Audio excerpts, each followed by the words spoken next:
Vamos a hacer un breve repaso anatómico de lo que, de lo que vamos a conversar, ¿no? Para que fijen un poco más sobre el pericardio. Como les mencionaba, viene del griego peri, alrededor, cardio, corazón. Es una membrana fibrocerosa que envuelve el corazón y los grandes vasos. Esa membrana también luego se continúa, ¿no? En la misma, ese tejido a nivel ya pleural, ¿no? Esto es la misma serosa, pero en el mediastino, ¿no? En el central toma, pues, el nombre de pericardio por las características propias que tiene, ¿no? Y la textura que tiene, sobre todo fibrosa, a diferencia de la serosa pleural. Es en el mediastino medio, ¿no? Hay un pericardio fibroso, ¿no? Y hay un pericardio seroso, ¿no? Que es el que recubre la parte visceral, el epicardio y la parte parietal, ¿no? Es una membrana serosa de mesotelio plano, escamoso, tejido conectivo laxo, ¿no? Que es la que secreta el líquido pericardio, ¿no?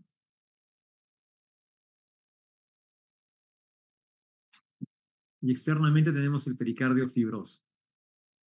Bueno, simplemente para que fijen y tengan una idea, ¿no? Del tipo de tejido. La cavidad pericárdica normalmente produce entre 15 a 50 mililitros de líquido pericárdico seroso, como ya se mencionó, por las células mesoteliales de este tejido, ¿no? Del pericardio seroso. Eh, a su vez, la distribución del pericardio digamos, recubrir los grandes vasos va a determinar dos senos, ¿no? Dos espacios en los cuales se puede disecar y son espacios, digamos, los cuales ustedes pueden, por ejemplo, son muy bastante útiles en la parte quirúrgica. Ustedes pueden, detrás de la aorta, ¿no?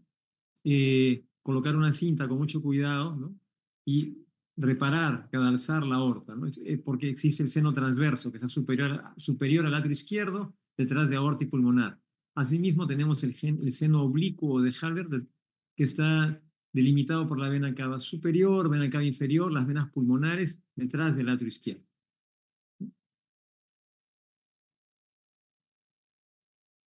En esto me refería al seno transverso, ¿no? Si ustedes tienen en este corte sagital, por ejemplo, si ustedes quieren trabajar algo en la aorta ascendente, entonces, y quieren colocar un cadalso, una cinta debajo, detrás, pues pueden disecar y trabajar en ese espacio.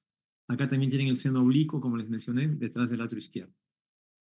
El pericardio hace una reflexión, como ven ustedes, llega, ¿no? Y nuevamente eh, vuelve a cubrir por delante, ¿no? Está por detrás y luego por delante el inicio de los grandes vasos y el miocardio. Eso es lo que llamamos la reflexión pericárdica, ¿no? Acá también luego, posteriormente, la aorta, pasando esa reflexión, ya va a conformar el arco, ¿no? Termina la aorta, casi la aorta ascendente, y ahí viene el arco aórtico. Muy bien. Vamos a hablar un poquito de la irrigación, ¿no? Solo para conocimiento de ustedes, pues tenemos la arteria pericardiofrénica, la musculofrénica, ¿no? Ambas son ramas de la torácica interna o mamaria interna que discurre por el borde inferior del esternón, a cada lado, derecha e izquierda. También tenemos las arterias bronquiales esofágica y la frénica superior, que son ramas directas de la aorta torácica, ¿no? Y van a irrigar el pericardio. Entonces, es importante, ¿por qué? También implicancia eh, médico-quirúrgica, ¿no? Si ustedes están realizando una punción pericárdica, una pericardiocentesis, ¿no? Eh, pues por A o B pueden involuntariamente, si cogen una rama de este pericardio que es muy irrigado, pueden luego producir un hemopericardio, ¿no? Por un procedimiento. Y en cirugía, ni qué decir, muchas veces también eh, es, digamos, por fines netamente por necesidad, se escinde el pericardio en un territorio cual está muy vascularizado, hay que hacer la hemostasia, ¿no?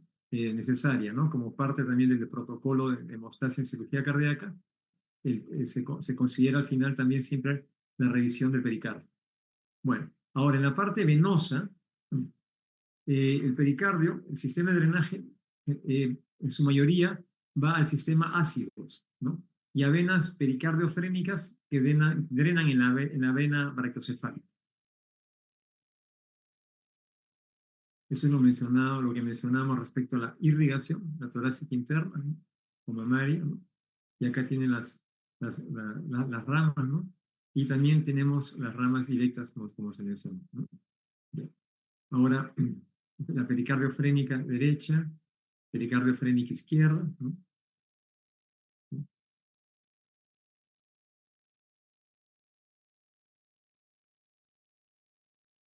Como insisto, y es importante que fijen, son ramas directas de la aorta. Acá la torácica interna discurre acá y la pericardiofrénica, que son estas que vienen acá. Entonces, bastante cuidado, ¿no? Ven aquí la reflexión pericárdica inferior también, ¿no? En cuanto a la inervación, pues viene dada por los nervios frénicos, ¿no? Desde plexos C3 a C5, ¿no? Brindando inervación somática, dolor, temperatura. También el tronco simpático tiene fibras vasomotoras postganglionares y el nervio vago, el décimo par, da la inervación parasimpática. Acá, en esta ilustración, vemos lo mencionado en las dos diapositivas previas, ¿no? El drenaje venoso va hacia sistemas de la vena ácidos, ¿correcto? ¿No? Y la inervación, como les mencioné acá, tienen el nervio vago, un lado, parasimpático, ¿no? Y acá tienen el nervio frénico, ¿no? Que viene desde C3 a C5. Bueno, entonces, observen ustedes, pues, el pericardio fibroso tiene una labor, ¿no? Una función de protección, ¿no? Del pericardio, la secreción de líquido, ayudar justamente a que, digamos, la cavidad pericárdica, el corazón pueda contraerse, labor también de soporte de los grandes vasos, entonces es un tejido importante, ¿no? Que también pues no está exento digamos, enfermedades. Es lo que vamos a revisar ahora, sobre todo los síndromes principales.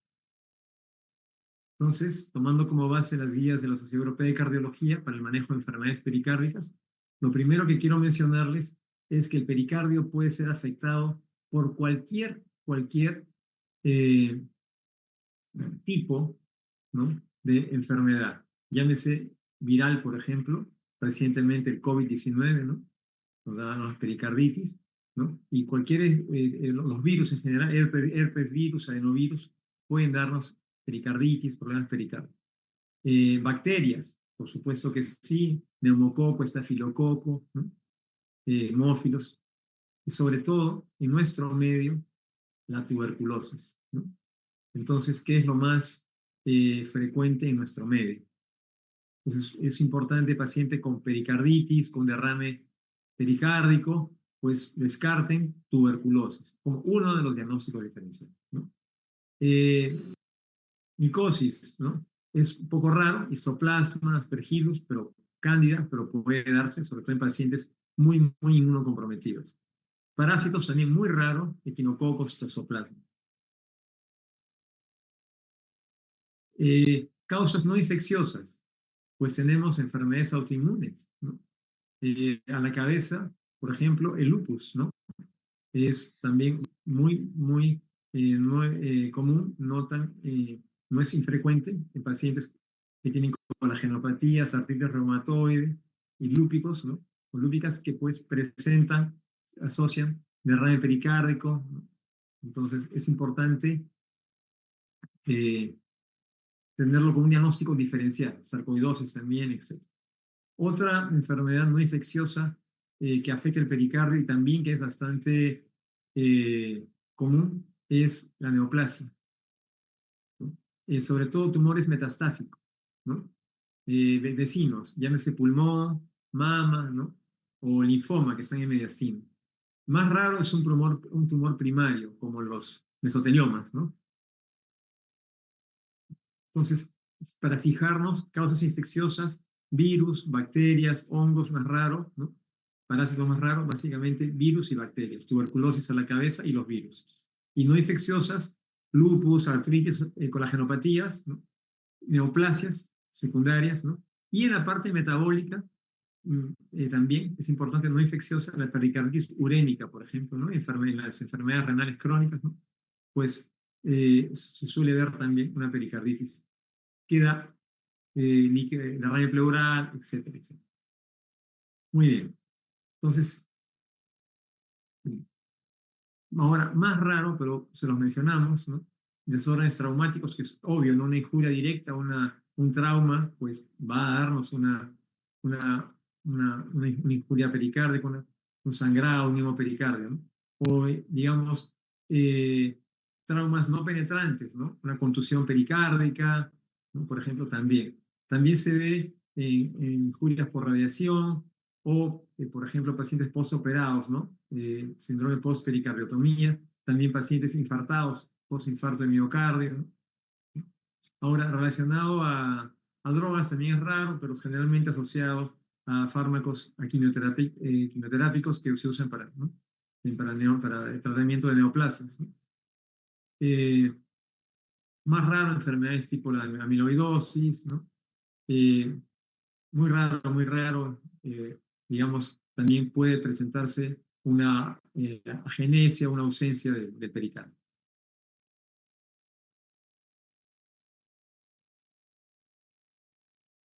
Bien,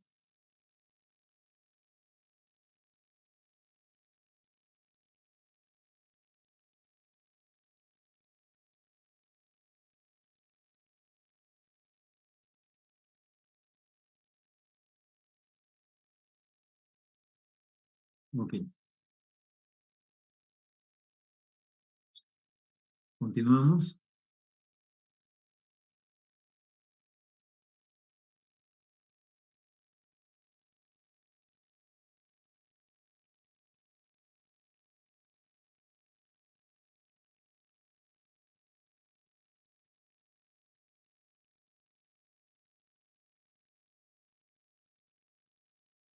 Muy bien. Tenemos, vamos a tratar en esta clase los cuatro principales síndromes pericárdicos, que son la pericarditis, la efusión pericárdica, el taponamiento pericárdico y la pericarditis constrictiva.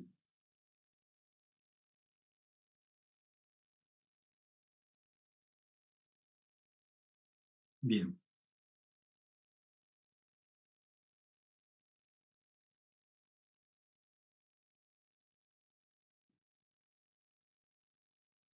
perdón, se me corrió.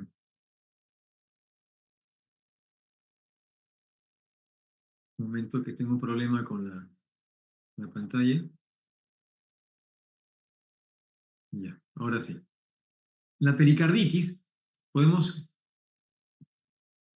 clasificarla como aguda, mencionan algunos incesante, que tiende a la cronicidad crónica, y recurrente, ¿no? Son criterios, son definiciones, pero lo más importante es que ustedes fijen, ¿no? Cuándo es una pericarditis y cómo poder diagnosticar, ¿no? Entonces, la pericarditis aguda, sobre todo cuando recién se inicia, ¿no? Pues bastan dos o más criterios de los mencionados acá para ya considerar una pericarditis aguda. Y siempre teniendo presente la etiología, ¿no? Sospechando una etiología infecciosa o no infecciosa, como ya se mencionó. Entonces vamos a tener básicamente un dolor precordial, ¿no? En el 90% de los casos. El paciente refiere que se incrementa al moverse, a los movimientos. Hay también alteraciones en el electrocardiograma, ¿no? Elevaciones del ST difusas o depresiones del intervalo PR. También tenemos un derrame pericárdico, ¿no? Generalmente inicialmente es leve. Entonces, habiendo alteraciones electrocardiográficas, un derrame pericárdico, un frote pericárdico puede escucharse también, ¿no? Y dolor, pues podemos ya asociar y pensar que hay una pericarditis, y obviamente hay que asociarla a una etiología, ¿no? No es que ella va a aparecer per se, generalmente se debe a alguna etiología de las ya mencionadas, ¿no? Por allí también el incremento de la proteína C reactiva, velocidad de sedimentación globular, pero son más inespecíficos, ¿no? Entonces, y como menciono, siempre con la sintomatología asociada como parte de una enfermedad subyacente. O sea, no podemos tratarla sola como tal. Es siempre buscar una etiología. Cuando esta ya es mayor de 4 semanas, pero no 3 meses, se dice que es incesante. en ese intervalo, y cuando es mayor a 3 meses se dice que es crónica, ¿no? Ahora, también se considera la pericarditis recurrente, ¿no? Es un episodio cuando se diagnostica un episodio, ¿no? Y en un periodo, y luego persiste un periodo hasta de 6 semanas, ¿no? Sin sintomatología y luego nuevamente aparece, ¿no? Por eso ya es más, son definiciones. Lo importante es que fijen el cómo diagnosticarla: dolor precordial, alteraciones en el EKG, efusión pericárdica, frote pericárdico.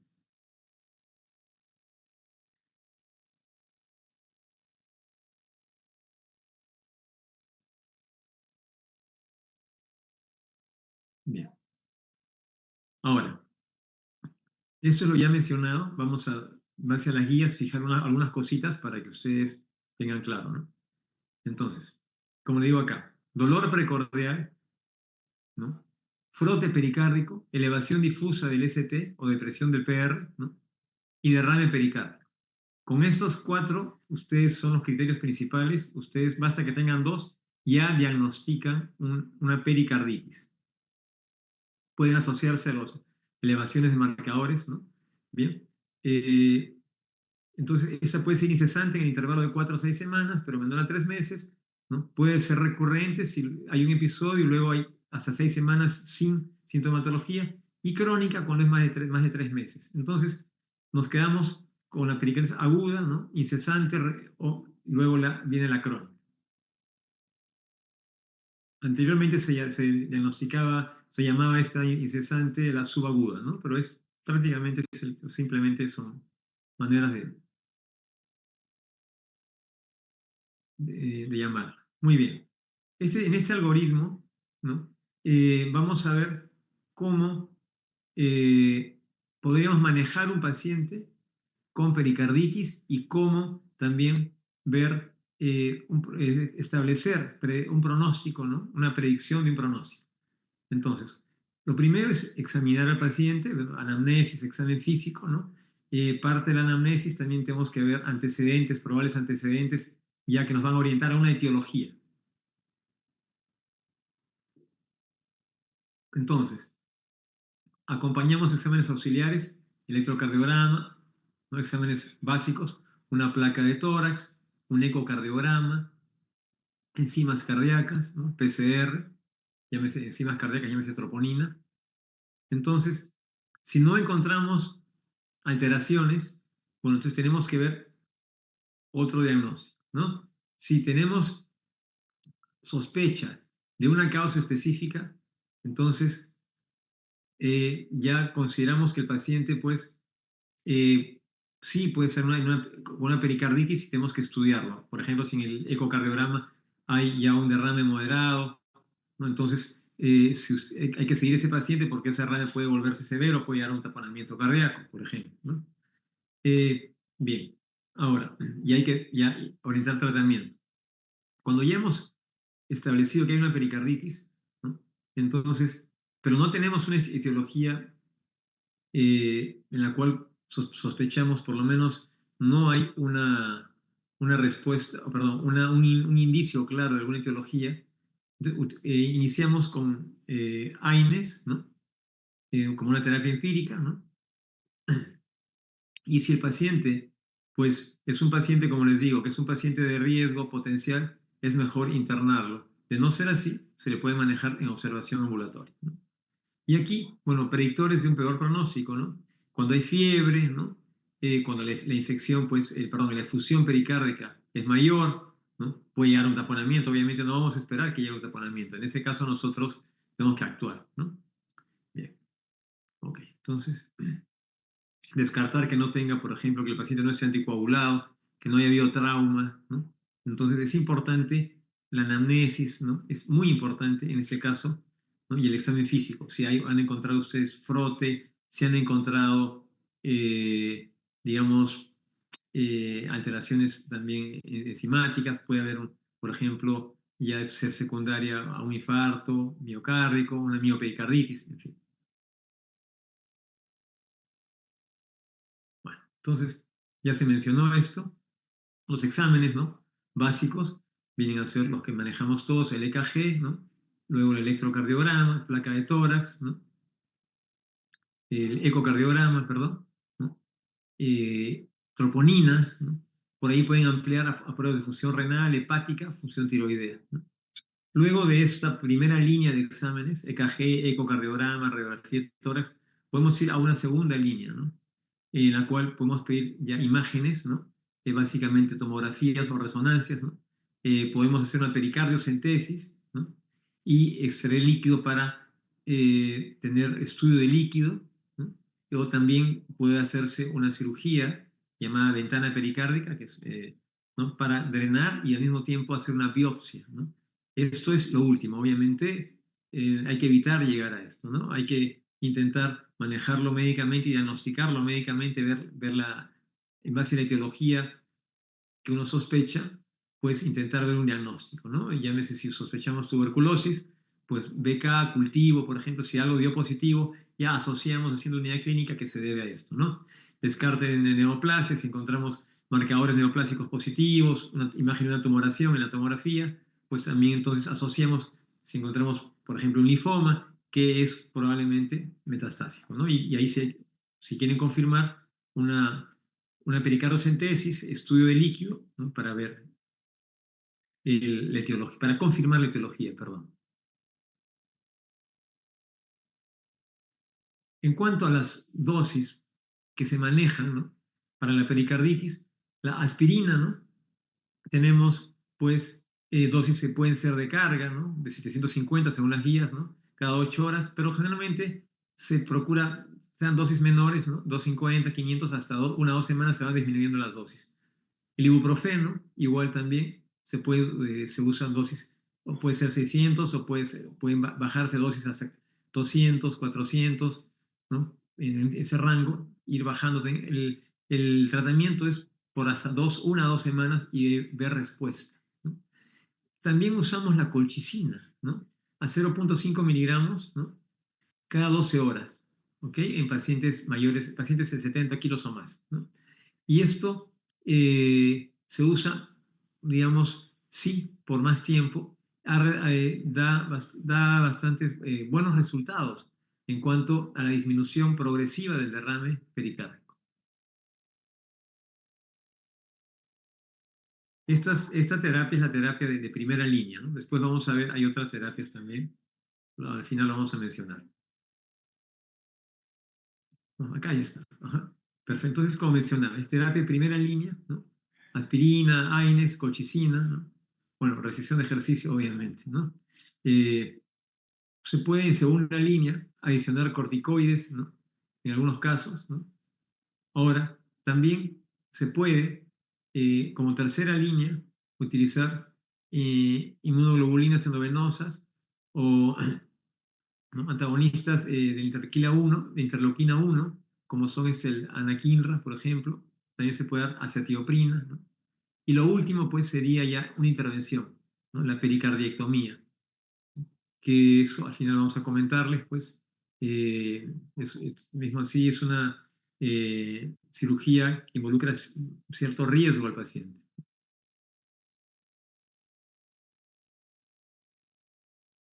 Bien, entonces esto es en lo que respecta a pericarditis. Ahora, la pericarditis se asocia generalmente, no siempre, cuando un derrame pericárdico, que es la efusión pericárdica. El líquido pericárdico normalmente, como ya se mencionó, está en una cantidad de 10 a 50 ml, ¿no? La efusión pericárdica se considera que puede ser aguda, subaguda o crónica, ¿no? Dependiendo del tiempo, ¿no? Crónica cuando es mayor a 3 meses. La composición del líquido puede ser exudado o trasudado, muy semejante a un derrame pleural, por ejemplo. Y también se maneja la clasificación en base a volúmenes, ¿no? Entonces se dice que un derrame pericárdico puede ser agudo o crónico y puede ser un derrame leve, moderado o severo, ¿no? Severo cuando es mayor a 20 milímetros. Y esto se cuantifica en base al estudio ecocardiográfico, ¿no? Y se miden, ¿no? Tanto lo que llamamos el pozo anterior, pozo posterior, ¿no? Y se miden otras variables también en el caso, digamos, para ver que no hay un taponamiento cardíaco. Esto es lo ya mencionado, agudo o agudo crónico, más de 3 meses. En base al tamaño puede ser leve, moderado o severo, mayor de 20 milímetros. Generalmente circunferencial. También puede ser tabicado cuando hay tabiques de fibrina, septos de fibrina, ¿no? Derrame crónico, ¿no? Puede ser transudado o exudado según la etiología.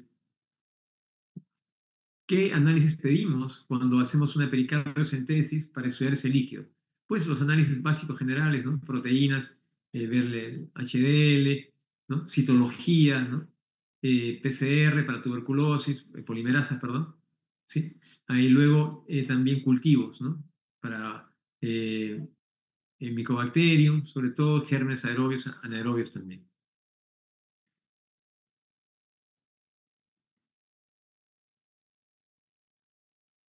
Esto es para mencionar los criterios de Light, que ustedes ya lo manejan, ¿no? Lo que es cuándo es un trasudado, cuándo es un exudado, las relaciones de las proteínas en el suero, ¿no? En este caso es para la pleura, pues bastante semejante, ¿no? Y más a la LDH, HDL, para ustedes ver, ¿no? Entonces, si hay un aumento de eso, estamos hablando, pues, de un exudado, ¿no? Si no, sería un trasudado. Bien. Igual con las proteínas, a mayor relación de proteínas en el suero, estamos hablando de un exudado.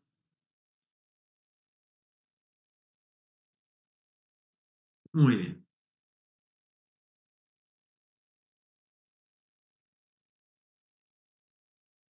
En el derrame pericárdico, el manejo inicial es médico, como ya se mencionó, con fármacos inicialmente de primera línea, ¿no? AINES, colchicina, a las dosis mencionadas. Puede asociarse corticoides, ¿no? Puede asociarse fármacos tipo la acetioprina, anakinra, ¿no? Y puede, en última línea, ¿no? Ya si hay fracaso en la terapia médica, entonces pasamos del espectro médico al espectro de intervención, ¿no? Entonces, si no hay una buena respuesta al tratamiento médico, ¿no? Ya mencionado, en la secuencia mencionada, entonces consideramos intervención. Intervenir con una pericardiocentesis, ¿no? Que es lo menos, si bien es invasivo, pero es lo menos invasivo para un paciente. Eh, si esta pericardiocentesis resulta exitosa, ¿no? Pues ya nos permite, primero, disminuir el derrame, aliviar al paciente. Generalmente, cuando ya el paciente tiene un derrame pericárdico, se asocia a los síntomas mencionados en la pericarditis, ¿no? Se asocia a disnea, hasta incluso ortopnia. Entonces, es importante eh, ¿no? dar el tratamiento médico y hacer controles ecocardiográficos seriados para, ¿no? ver, evaluar si el derrame está en aumento, a pesar de la terapia instalada médica, si hay un fracaso a eso, si esa no es suficiente, y el derrame sigue aumentando, el paciente va también a presentar clínica, va a ser con mayor disnea, va a requerir apoyo oxigenatorio, va a estar en ortomia, entonces, y el derrame va a ser mayor, se va a tornar severo. En ese caso hay que hacer una pericardiocentesis, ¿no? Y que va a permitir, como menciono, drenar el derrame, mejorar la clínica del paciente, va a permitir el estudio del líquido. Esa es la secuencia que debe seguirse, ¿no? Y el estudio en base a lo ya mencionado, cultivos inclusive. Muchas veces, si no se trata la etiología, el derrame va a persistir.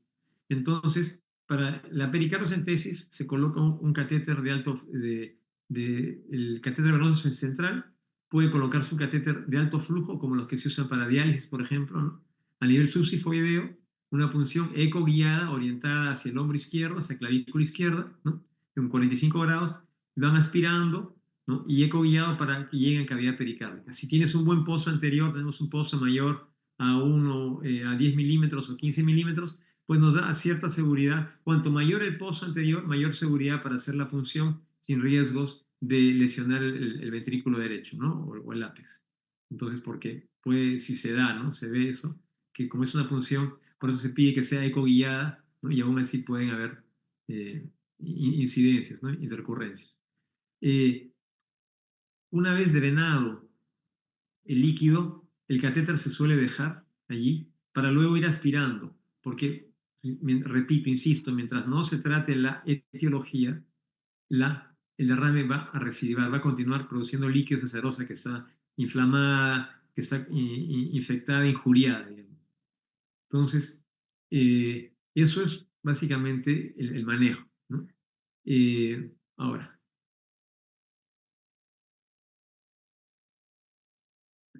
¿qué pasa cuando este derrame, por ejemplo, ¿no? Es un derrame que a pesar que ustedes lo han punzado, eh, él recidiva, ¿no? Y luego, a pesar que es el catéter, ya no pueden extraer más líquido, porque como es un líquido que puede ser un exudado, por ejemplo, forma tractos septos de fibrina, ¿no? Entonces tal vez está más a nivel posterior, a nivel lateral, y ustedes a nivel anterior, donde llega el catéter, pues no han conseguido drenar todo el líquido y el derrame sigue aumentando. En ese caso, el derrame va a aumentar y va a aumentar y puede llegar al taponamiento cardíaco, que es una emergencia, ¿no? El taponamiento cardíaco, como su nombre lo indica, es cuando el corazón pues ya no puede, ¿no?, contraer, ¿no? Disminuye el llenado ventricular porque hay una obstrucción en toda la diástole, entonces baja el gasto cardíaco, el paciente va a estar hipotenso, ¿no? Ingurgitación yugular, signo de Kussmaul, ¿no? Aumenta la presión venosa, ¿no? Y los ruidos cardíacos están apagados, muy apagados o alejados, ahí, por ahí se llama a veces corazón aquietado, corazón quieto, le dicen también, ¿no? Entonces, estos tres signos o eventos, ingurgitación yugular, hipotensión y ruidos cardíacos apagados o alejados, conforman la conocida triada de Beck, ¿no?, que es patognomónica pues, del taponamiento cardíaco, ¿no? Ahora, también podemos ver el pulso paradojal, ¿no? Que es cuando disminuye la presión del pulso arterial con inspiración en más de 10 milímetros de mercurio. También podemos ver, como mencioné, el signo de Kussmaul, aumento de la presión venosa inspiratoria, ¿no? Ahora, el pulso paradojal, ¿no? También podemos verlo, ¿no?, en una pericarditis constrictiva, por ejemplo. ¿Bien? Bueno, ahora vamos a, cuando tenemos un taponamiento cardíaco, el tratamiento es básicamente una pericardiocentesis ecoguiada. Si este es frustra, tenemos que hacer una cirugía de ventana pericárdica, ese es el nombre, ¿no?, en el cual con una incisión subsifoidea generalmente puede ser una toracotomía, generalmente a nivel del cuarto espacio intercostal, línea paraesternal, ¿no? A nivel del cuarto espacio intercostal, hace una incisión, ¿no?, que sería por una toracotomía izquierda, ¿no? Y se llega pues a la cavidad pericárdica con bastante cuidado, y se abre el pericardio, se extrae el líquido, ¿no?, el cual es enviado para muestras, para estudio, y se aprovecha y se toma una biopsia del tejido también, ¿no? Y se deja un dren. En este caso ya no es un catéter, se deja un dren, un dren tubular, como un dren que se usa para drenaje torácico, se deja el dren, ¿no?, que sale por contrabertura en otra incisión, para digamos, con eso se alivia, el paciente se alivia y el tren va a permitir que el paciente no vuelva a entrar en taponamiento. Entonces, se deja el tiempo necesario, se hacen controles radiográficos, ecocardiográficos, y cuando ya el líquido es un derrame mínimo laminar, normal, y no hay evidencia de nuevo derrame, entonces ya se procede al retiro del dren. Para esto, pues ya con la biopsia sí tenemos probablemente ya un diagnóstico, si no es antes con el líquido. Y se salva el paciente porque, lo contrario, ese paciente se choca y fallece, ¿no? Si el paciente, pues, entra en bajo gasto, hipotensión, pues prácticamente el paciente fallece, hace una muerte, una muerte inminente, rápida. Entonces, son pacientes que están en ortopnea, pacientes bastante ya críticos, ¿no? Y obviamente, por favor, no olvidar, esto es simplemente un síndrome, es una emergencia, sí, pero es un síndrome que viene decurrente de una etiología. Entonces, por favor, no olvidarse de la etiología. Si tratamos la etiología a tiempo, vamos a evitar llegar al taponamiento cardíaco, ¿no? Eso, por favor, que les quede claro ese mensaje. ¿Ok? Bien. Entonces, bueno, acá simplemente hablando de la etiología, pues fijar, ¿no? ¿Qué etiología es la más frecuente en nuestro medio? Tuberculosis, ¿no? Que nos lleva a un derrame pericárdico, como ya se mencionó, a una pericarditis, y esta nos lleva a un taponamiento. Entonces, eh, neoplasias, igual. Ambas, la tuberculosis y la neoplasia, generalmente son derrames crónicos de instalación progresiva y el paciente va a presentar volúmenes bastante elevados. Puede llegar a tener 1000 centímetros, o sea, 1 litro a nivel de cavidad pericárdica, de líquido pericárdico, ¿no? Generalmente el derrame por neoplasia es un derrame cero hemático. El derrame por tuberculosis es un derrame más seroso, ¿no? Y ambos, como son de instalación progresiva, permite pues que el miocardio se adapte y que se coleccionen grandes cantidades de líquido. A diferencia, ¿no?, de una pericarditis, por ejemplo, por un trauma o una iatrogenia en un procedimiento o una postcirugía en el cual pequeñas cantidades de líquido, ¿no?, llámese 300 ml, van a descompensar un paciente y lo pueden poner en taponamiento porque es agudo. A diferencia de la tuberculosis o neoplasia, que son derrames de instalación lenta. Igual, las colagenopatías también, ¿no? Generalmente son lentas. Derrames por radiación, también dependiendo de la pericarditis urémica, también, ¿no? Esta es, inclusive, es un poco más rápida, ¿no? Bien. Entonces, y en el taponamiento, pues el diagnóstico, aparte de la triada de Beck, ¿no?, que es la clínica, ver al paciente con ortopnea, ver hipotensos, ruidos apagados, ¿no? Perdón, y paciente con ingurgitación yugular.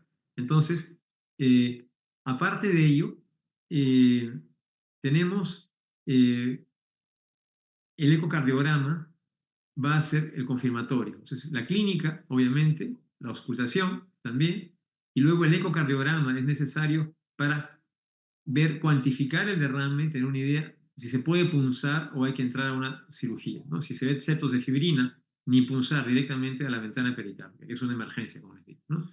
El ecocardiograma lo que nos va a delimitar entre la diferencia entre el taponamiento y el derrame severo es la repercusión hemodinámica. Y esta repercusión hemodinámica que se ve en el paciente que está en ortopnea, también se ve en el ecocardiograma porque se evidencia colapso de cavidades derechas. Llámese colapso, ¿no?, al llenado de la aurícula derecha y del ventrículo derecho. Como sabemos, las cavidades derechas manejan menos presiones, por ende su pared es más delgada que el corazón izquierdo. Entonces, cuando hay un derrame pericárdico que es severo, que está va a un taponamiento, pues lo primero que se restringe es el llenado, como se mencionó, auricular y luego ventricular, pero en cavidades derechas, ¿no?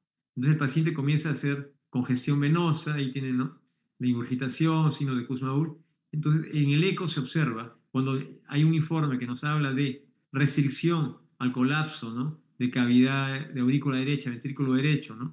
Entonces, o vena cava inferior que ya no colapsa, pues tenemos o variabilidades transmitrales, transcircuspías altas, tenemos entonces ya signos que confirman un taponamiento y el paciente debe ser llevado a centro quirúrgico, a sala de operaciones para hacer la ventana pericárdica.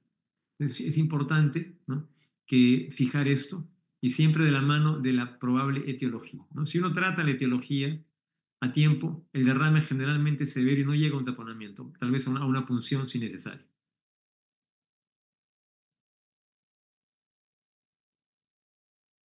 Bueno, simplemente eso es para recordarles, ustedes ya lo saben, ¿no? El taponamiento cardíaco, hay un derrame pericárdico, aumenta la presión en la cavidad pericárdica, ¿no? Hay una restricción, como les he mencionado, al llenar las cavidades derechas, por ende el gasto cardíaco baja, porque si no hay un aporte, pues no hay un output, ¿no? Entonces, la presión en las cámaras cardíacas, ¿no?, normalmente comienza, en este caso, a compensarse para aumentar, luego el paciente se descompensa, ¿no? Hay mayor retención, se interpreta la baja en el gasto cardíaco, ¿no? El sistema, el RAS actúa, aumenta la congestión y el paciente entra en ortopnea y Si no se es drenado y tratado, el paciente fallece. Hacen arritmias y paros, ¿no? Bien. Eso simplemente para ustedes recordarles, ¿no? El pulso paradojal, ¿no? Como el líquido pericárdico, ven acá ustedes un derrame severo, lo que va a hacer es colapsar primero las cavidades derechas, ¿no? Entonces, eh, cuando uno inspira, ¿no? Hay una caída normal del pulso arterial, pero cuando este es mayor a 10 milímetros, ¿no? Pues eso se considera pulso paradojal, ¿no? Y el taponamiento impide el llenado, ¿no? Obstaculiza el llenado auricular en toda la diástole y obviamente con ello restringe el llenado ventricular. A diferencia de la pericarditis constrictiva, donde sí vamos a ver un llenado al inicio de la diástole en aurículas. Muy bien, por último, vamos a tratar pericarditis constrictiva, ¿no? Pericarditis constrictiva, como su nombre lo dice, es la obliteración de la cavidad pericárdica, ¿no? Pero de una forma diferente. Si el taponamiento era por un líquido, por el derrame pericárdico, por la efusión pericárdica, ¿no? En este caso es porque el tejido pericárdico, producto de injurias, se granula, se engruesa, se fibrosa, se calcifica. Entonces va a obstaculizar también el llenado, ¿no? Ventricular, auricular, pero no por líquido, sino porque el pericardio, ¿no? Es como, disculpen la comparación, se comporta como una corteza, ¿no? Que se engruesa y va a restringir el llenado cardíaco. Entonces se obstaculiza la diástole, como ya les mencioné, en la fase inicial. Dificulta el llenado ventricular, por ende disminuye el gasto cardíaco, ¿no? Entonces, generalmente es posterior a una pericarditis, sea esta aguda o subaguda, o un derrame pericárdico crónico. Entonces, esta inflamación crónica del pericardio, ¿no? Pues hace que este se engruese. Puede ya no encontrarse líquido mínimo, pero lo que tenemos es un pericardio engrosado. Acá la fisiopatología es bastante semejante, solamente que difieren que es por el pericardio en sí, que es el que está engrosado y el que está eh, dificultando el llenado, ¿no? Ventricular.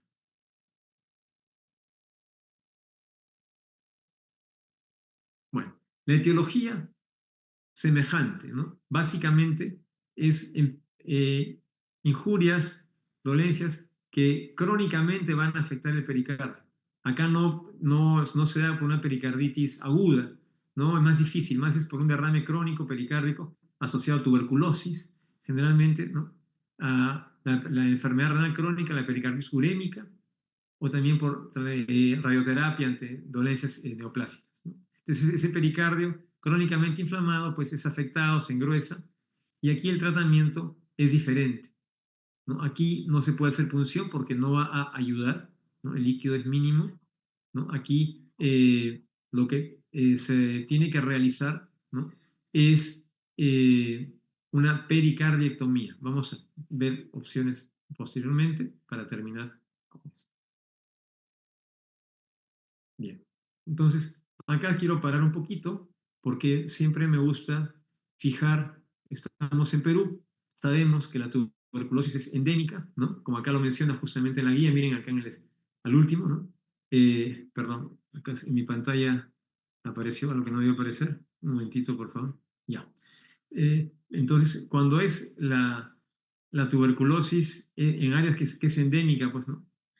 Entonces, recomiendan, ¿no?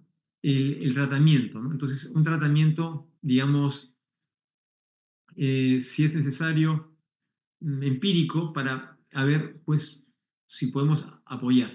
Entonces, básicamente, un derrame, ¿no? Perdón, una pericarditis, un derrame pericárdico, una obstrucción pericárdica, se estudia, como ya se mencionó, con exámenes básicos.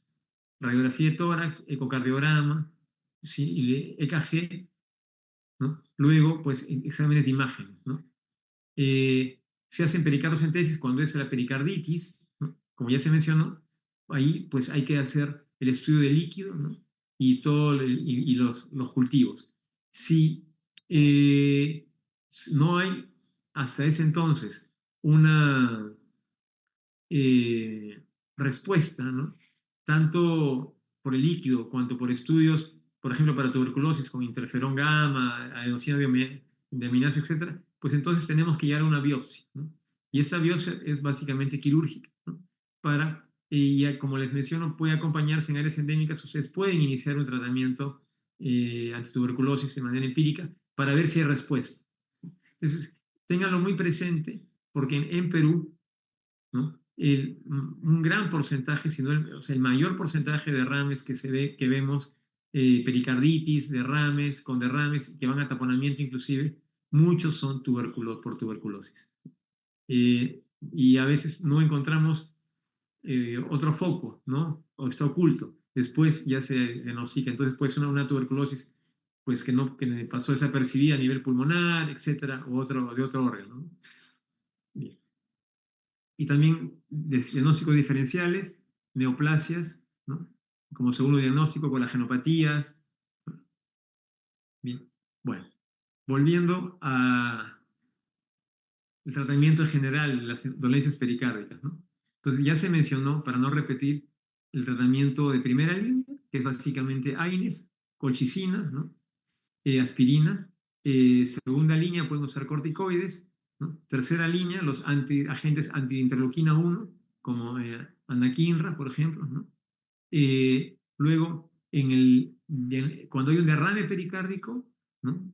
Por lo anterior es básicamente por pericarditis. Cuando ya hay un derrame, pues es pericardio, es el tratamiento asociado a la etiología para ver si el derrame cede. Si no cede, hay que intervenir. Pericardiocentesis, ventana pericardio. Si es una pericarditis constrictiva, ¿no? Además de lo ya mencionado, en este caso no haríamos pericardiocentesis, ¿no? Entonces, el diagnóstico lo vamos a dar de la pericarditis constrictiva, aparte de la clínica, ¿no? Lo vamos a tener por imágenes, básicamente en la ecocardiografía transtorácica.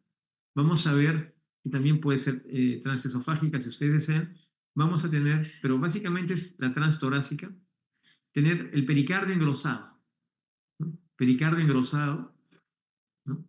Eco refringente, ¿no? Y ahí es necesario, es muy sugerido realizar una resonancia o una tomografía, ¿no? Cardíaca, donde vamos a ver, digamos, por ejemplo, en la tomografía, las calcificaciones, ¿no? Pericárdicas, ¿no? Y en la resonancia lo que se llama el reforzamiento tardío del gadolinio, ¿no? Que son áreas, vamos a ver posteriormente, de refuerzo, ¿no? Donde se ve hiperrefringente el pericardio. Bueno, cuando también podemos tener tumores, ¿no? Como ya se mencionó, quistes pericárdicos, que son etiologías más raras. Ahora, eh, en cuanto a la resonancia magnética, que está siendo bastante utilizada ahora, o sobre todo para pericarditis constrictiva, lo que les mencionaba es esto, ¿no? El reforzamiento tardío del gadolinio, Late Gadolinium Enforcement Imaging. Observen ustedes aquí cómo el pericardio de la última diapositiva se ve refringente, ¿no? Y luego que ha pasado el gadolinio, ¿no? Acá se une en una etapa más inicial, acá queda tardíamente reforzado el engrosamiento pericárdico, pericardio enhancement, típico de una pericarditis. Si ustedes observan, entre el pericardio y el miocardio no hay mucho líquido, está prácticamente adherido como una corteza adherida al miocardio, al epicardio, si quieren, luego miocardio, y conforme la pericarditis constrictiva va aumentando, ¿no? Pues va a restringir el llenado ventricular, va a disminuir la fracción de eyección, por ende el gasto cardíaco va a disminuir y el paciente también, eso es considerado una urgencia porque a largo plazo ese paciente también puede fallecer, ¿no? Entonces, allí el tratamiento, cuando ya llegamos a este nivel, ¿no? A esta etapa, que hay un fracaso en lo que es fármacos, pues tenemos que hacer cirugía. Y con eso termino, la cirugía es una pericardiectomía. La pericardiectomía es una cirugía que tiene que hacerse con la máquina extracorpórea al lado, ¿no? En sala de operaciones y con la máquina extracorpórea, como les digo, al lado, con los accesos en lo posible ya preparados para anular y poner al paciente en extracorpórea. ¿Por qué? Porque ese pericardio está muy, muy adherido. Entonces, cuando ustedes entran a querer liberarlo, pues en la mayoría de los casos se lesiona. Lesionamos ventrículo, se lesiona ventrículo derecho generalmente, ¿no? Y recuerden, hay que obviamente realizar el tratamiento, a veces pues es necesario drenar el corazón un poquito, hay que entrar en esta corpórea para asistirlo, protegerlo. Y recuerden que, el objetivo de la pericardiectomía, por la etiología que ya conocen ustedes, que las primeras cavidades en ceder, en afectarse son las derechas, es justamente liberar las cavidades derechas, llámese, ¿no? Y sus afluentes, o sea, llámese ventrículo derecho, llámese aurícula derecha y sobre todo vena cava superior, poquito vena cava inferior. Entonces, el algo del objetivo de la pericardiectomía es justamente liberar el pericardio engrosado a ese nivel, ¿no? Ya mencionado, para permitir el mejor llenado, ¿no? Porque el ventrículo izquierdo se defiende mejor. Es un ventrículo con más musculatura. Si ustedes le dan volumen, pues él va a responder. Entonces, esta cirugía, la pericardiectomía, es una cirugía de riesgo, potencialmente es un riesgo elevado, ¿no? Y bueno, dependiendo del nivel en el cual esté adherido el pericardio, como les menciono, a veces hay que inclusive rafiar la pared, en fin, o sea, entonces es una cirugía compleja y es lo que tenemos que también evitar, ¿no? O sea, hay que evitar llegar a la ventana pericárdica, hay que hacer la pericardiocentesis como máximo, si es que fracasa el tratamiento, y ahí estudiar el líquido y todos los cultivos para limitar al paciente una cirugía. Y ni qué decir, en la constrictiva, evitar una pericardiectomía, ¿no? Porque entiendan que estamos llegando a esto en un paciente que o tiene una neoplasia y está inmunodeprimido, es un paciente ya con factores adicionales de riesgo y como comorbilidades que van a, digamos, elevar su score de mortalidad quirúrgica postoperatoria, intra y postoperatoria. Y también es un paciente, por ejemplo, con tuberculosis, ¿no? Entonces, son pacientes de riesgo que ya van con ese hándicap, pues, y que por ende su pronóstico de riesgo, ¿no? Llámese STS, Sociedad de Cirujanos Torácicos, o Euroscore, que es un score que utilizamos para, ¿no?, postoperatorio, pues ya sería muy elevado. Muy bien. Doctores, doctoras, básicamente estos son los 4 síndromes básicos, ¿no? Que estudiamos en lo que son enfermedades pericárdicas, ¿no? Que las guías intentan siempre reforzar, discriminar, ¿no? Y, digamos, enfatizar. Si hubiera alguna duda, alguna pregunta, con el mayor gusto, ¿no? Por mi parte, por nuestra parte, es eso lo que quería conversar con ustedes. A sus órdenes para cualquier aclaración, cualquier inquietud.